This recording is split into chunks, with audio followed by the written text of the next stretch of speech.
হে প্ৰভু মোকনো কিয় এনেকুৱা কৰিলা মোৰ ভৰিখন ঠিক হ'বনে ইহঁতে মোৰ অৱস্থা দেখি সদায় হাঁহে মই যেনেকৈ নহওক মোৰ ভৰিখন ঠিক কৰিমেই যিমান কষ্ট কৰিব লাগে মই কৰিম কিন্তু তথাপিও মোৰ নিজৰ ভৰিখন ঠিক কৰিহে এৰিম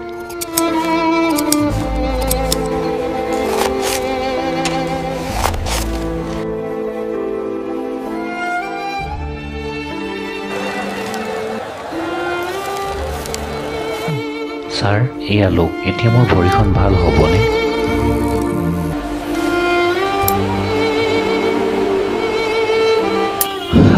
কোনে কোনে হাঁহিছিলি ঐ মোক চা মই দৌৰিব পৰা হৈ গ'লো